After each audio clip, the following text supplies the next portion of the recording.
Iya, jadi yang Saya menarik kalau Hah? saya baru dapat kabar itu Israel menghancurkan tunnel netnya Hamas. Baru aja dihancurkan semua.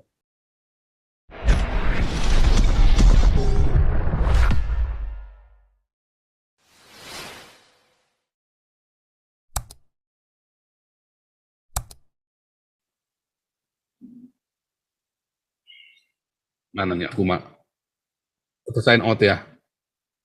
Silakan Saya aku. Pak Paul. Ya.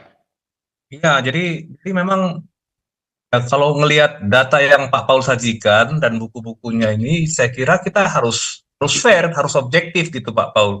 Jangan menutup-tutupin ini sebagai orang Kristen juga, karena ini memang fakta sejarah dan ini nggak bisa diingkari Pak Paul kalau menurut saya gitu. Masalahnya orang-orang reform ini ya kadang-kadang suka yang begini-begini nggak pernah dibahas gitu Pak. Akhirnya ya kita cari cari tahu sendiri kan data-datanya dari mana gitu ya.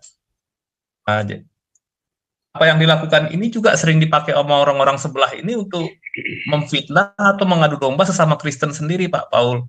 Hmm. Tapi ya sebenarnya kalau saya bilang sih perbedaan teologis dan perbedaan apa ya sentimen keagamaan itu tiap-tiap denom itu ya tetap ada dari zaman ke zaman gitu ya. Sedangkan antisemitik aja bisa berevolusi kan dari masalah hukum sampai ke masalah politik dan ini ya politik dan wilayah gitu, Pak Paul.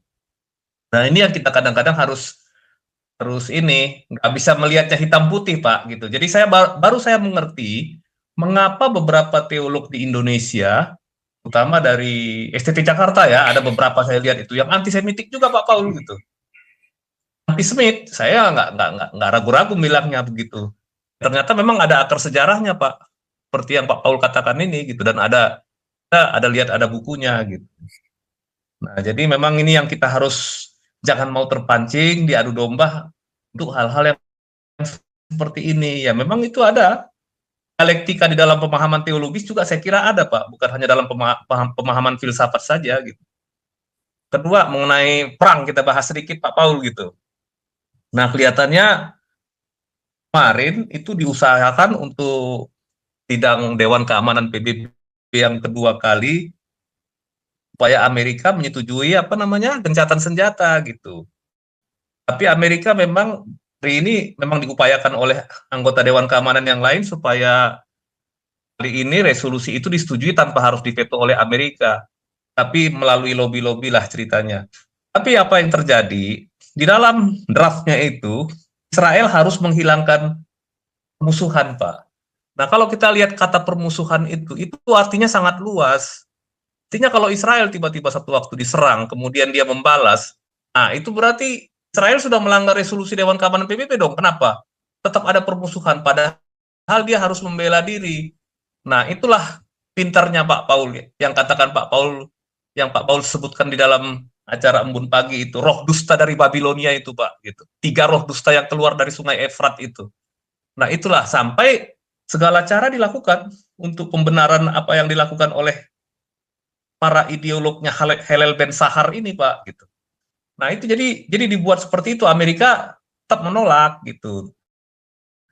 Nah, sekarang oke lah batas ada gencatan sementara gitu ya untuk humanitarian. Tapi Hamasnya kelihatannya menolak Pak karena dia sudah tidak punya peluang lagi. 80% pasukan dan infrastruktur militernya sudah hancur. Sudah nggak bisa berbuat apa-apa lagi. Mau melawan pun Hamas tidak bisa gitu. Jadi Hamas sekarang hanya punya opsi menyelamatkan supaya dia tetap berkuasa di Gaza. Tapi kelihatannya tidak ada banyak opsi yang bisa dia bawa ke meja perundingan. Karena secara militer dia sudah nggak punya kekuatan, secara politik juga tidak gitu. Terus kalau kita lihat ada upaya-upaya Hamas ini, mereka sekarang sedang melakukan suatu trik ya, bersedia berada di bawah perintahnya PLO untuk mengelola dan ini mengatur pemerintahan di Gaza. Jadi supaya mereka itu akan menyusup ke dalam PLO lagi Pak gitu. Akan menyusup kepada ini kepada grupnya Abu Mazen atau siapa itu ketua PLO yang sekarang ini lupa saya cuma tahunya Abu Mazen aja. Nah, jadi mereka akan melakukan upaya itu untuk menyelamatkan kekuasaannya, tetapi Israel juga jangan bodoh. Kalau dia membiarkan Hamas lolos kali ini tetap berkuasa di Gaza, cuma dia perang dari tanggal 7 itu sampai sekarang, nggak ada gunanya Pak Paul gitu. Karena ya tetap aja nggak merubah peta politik dan peta kekuatan geopolitik yang ada di wilayah tersebut. Itu kira-kira Pak. Silakan Pak Paul dilanjutkan. Paul. Pak Paul tidur kali. Dengar nih. Ada Pak Ketua ini. Ayo silakan lanjut Pak Ketua. Santiaber. Pak Paul? Pak Paulnya lagi keluar sebentar. Ya, keluar paling sebentar itu. Kita tunggu aja Pak. Iya, jadi yang menarik kalau saya baru dapat kabar itu Israel menghancurkan tunnel netnya Hamas. Baru aja dihancurkan semua. Bagus itu. Ya, jadi sekarang dengan terowongan untuk pimpinan Hamas itu kan ada di tengah-tengah Khan Yunis itu Pak. Itu sampai ada apartemen segala macamnya di bawah itu Pak. Ada liftnya, ada lengkap lah fasilitasnya di bawah itu. Betul. Nah itu yang sedang itu yang dihancurkan kemarin sebetulnya itu Pak, bomnya itu.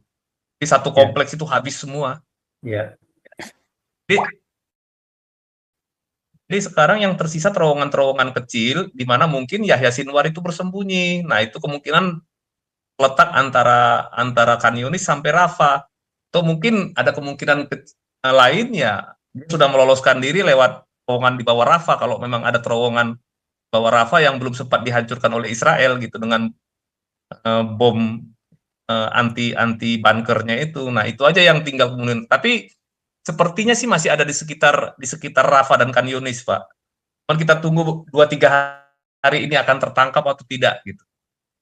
Nah strateginya Israel kalau dia tertangkap dengan demikian secara total Hamas sudah nggak punya pemimpin dan menyerah gitu. Itu strateginya. Walaupun mereka memaksakan untuk gencatan, ya memang nggak ada gunanya lagi sekarang ini. Karena secara militer sudah nggak punya kekuatan, secara politik juga nggak punya kekuatan. Kemudian juga untuk jangka waktu ke depannya itu siapa yang akan merehabilitasi wilayah Gaza ini juga belum jelas. Kelihatannya Amerika juga tidak mau, Israel juga tidak. Sepertinya negara-negara Arab, Uni Emirat Arab dengan Qatar juga tidak bersedia, yaitu akan jadi daerah sementara mungkin jadi daerah tak bertuan. Jadi tumpukan puing sementara ini. Di ini aja dikasihkan diberikan ke MUI Pak. MUI di sana suka. Dia beranak pinak dia di sana. Betul juga. Iya, betul. Jadi itu yang sekarang ini yang jadi ini ya, yang jadi perhatian bagaimana rekonstruksi Gaza ke depannya. Dan saya kira Amerika juga tidak mau, dia dalam kesulitan anggaran juga. Israel juga ngapain dia rekonstruksi kalau wilayah itu bukan wilayahnya dia. Ya, cuman ada kemungkinan Israel bisa dipaksa untuk melakukan rekonstruksi karena dia kalau mau jadi sebagai penanggung jawab keamanan di wilayah Gaza yang sekarang, tapi saya kira juga dia nggak mau sepenuhnya. Hanya akan bikin pos-pos pertahanan di beberapa titik, kemudian dia mengawasi. Saya kira seperti itu Pak. Siapa yang mau rugi sekarang memperbaiki situasi yang seperti itu kan? Ada yang mau rugi. Kalau nggak kasih ke orang Madura dibikin jadi tambang garam. Tambang garam.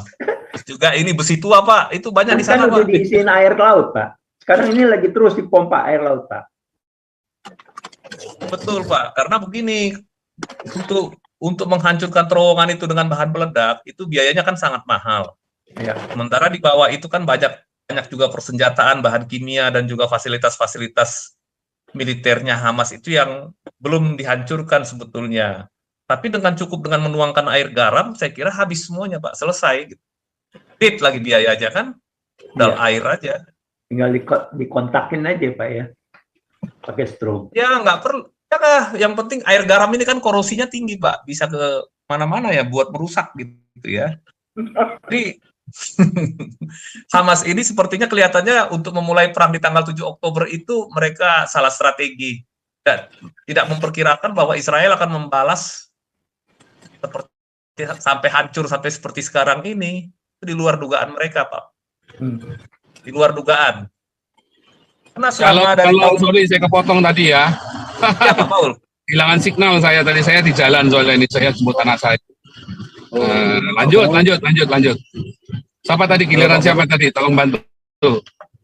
Saya mau Ini nanya, Pak Paul.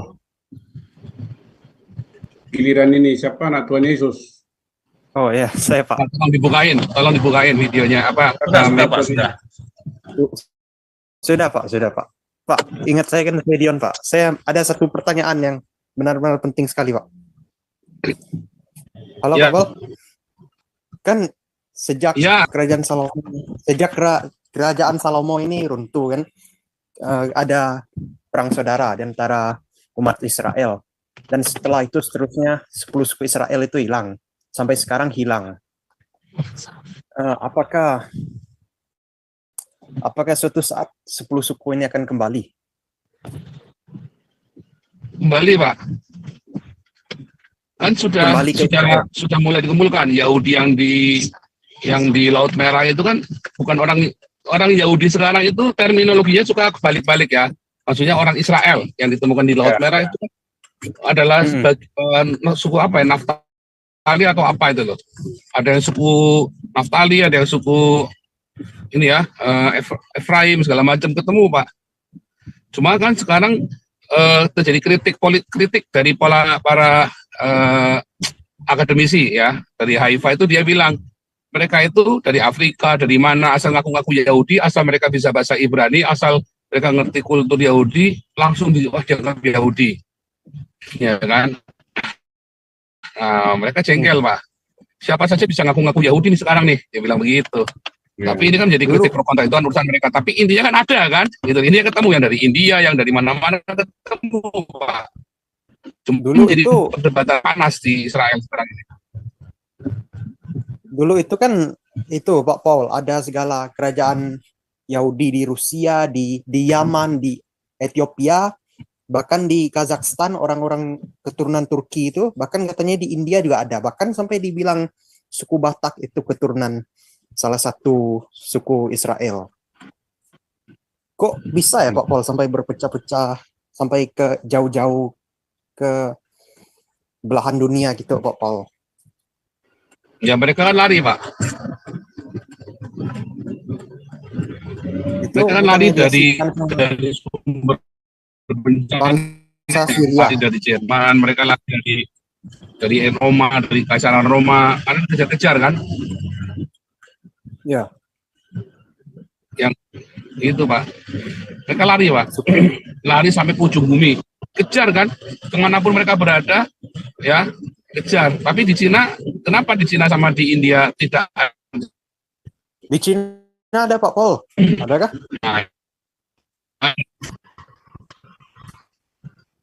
Itu ada Yahudi KFM, mana-mana aja ya. Halo? Nggak ada ya, anti Yahudi di Cina itu nggak ada.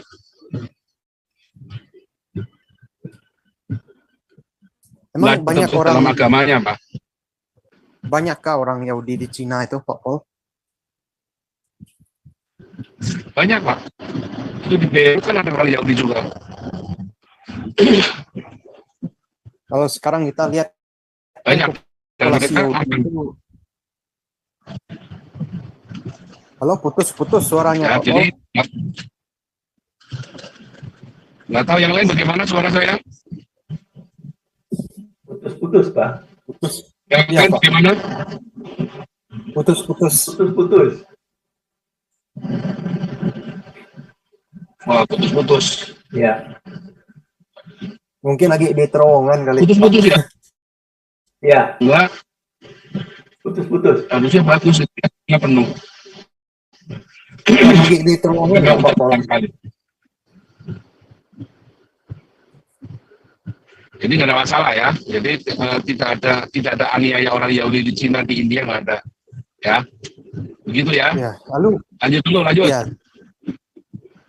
Sebentar Lanjut, Pak yang Paul, sebentar. Coba Teddy. Sebentar, Ya. Pak. Itu saya Dion Pak, yang ada waktu itu Bapak telepon mama saya itu. Sebenarnya mau telepon saya tapi angkat saya itu. Itu yang kan Pak Paul bilang kalau bawa baptis ke Jakarta itu sebenarnya itu semuanya gratis kah Pak Paul? Pak Paul bilang itu tuh berikan segala tiket pesawat. Itu benaran gratis Pak Paul semuanya. Gimana? Yang Pak Paul bilang mau baptis saya itu, yang akan kirimkan tiket pesawat itu, apakah itu semuanya benaran gratis? Langsung hubungi Damar Kasih saja. Oh. Langsung Oke, hubungi Pak sama Paul. Bu Vivin. Ya, Oke. ya sudah dibicarain dengan Bu Vivin. Jadi langsung kontak Bu Vivin ya. Kamu ya. Iya. Dion. Ini Ya, Dion Pak. ya. Iya Pak. Ya, Ya, kamu kontak Bu Vivin Beda. langsung ya. Sudah diatur semua. baik Pak Paul.